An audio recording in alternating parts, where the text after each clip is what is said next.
I'm Todd with NC Solar Electric and the DIY Solar Help Desk. In the last video, I talked about why every DIY solar project should start with a real engineered plan set. Today, I want to take that one step further because a plan set by itself is not magic. A drawing can look pretty. It can have panels on the roof. It can have wire sizes, breakers, disconnects, labels, and all the little boxes connected together. But that does not automatically mean the system is safe, code compliant, or ready to survive real-world conditions. That is where engineering review matters. I've been in solar, power electronics, power systems, interconnection, troubleshooting, and system design for a long time.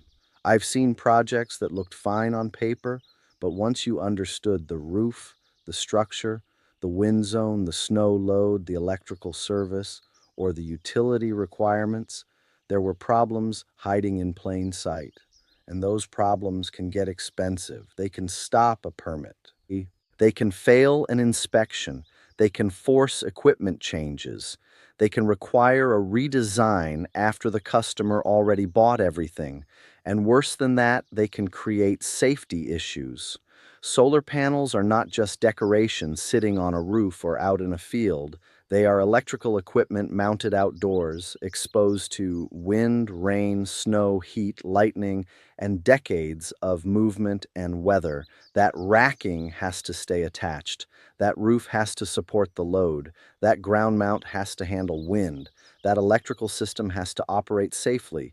That inverter, breaker, disconnect, conductor, grounding method, and interconnection point all have to make sense together. So when a project requires a licensed professional engineer, or when the building department asks for a stamped plan set, that stamp is not just bureaucracy. It is someone qualified saying, "This has been reviewed. The structure, electrical design, and code requirements have been considered for this specific project." Now, I'm not saying every little solar job is the same everywhere. Every state, county, city, utility, and building department can have its own requirements. That is exactly the point. You do not want to guess. You want to know what your project requires before you start buying equipment and drilling holes.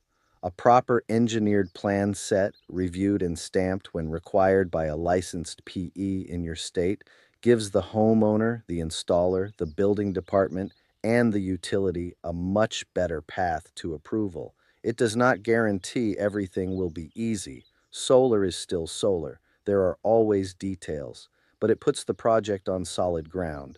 And that is what I want for DIY customers. I want you building from a real plan, not from a pile of parts and a hope that the inspector likes it, because hope is not a design method. If you are building a roof mount, a ground mount, a battery system, or a full solar backup system, get the design reviewed before the project gets expensive.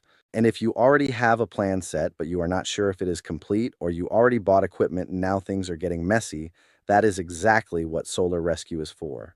Please like this video and subscribe to the DIY Solar Help Desk. Then go to www.ncsolarelectric.com and book a call today.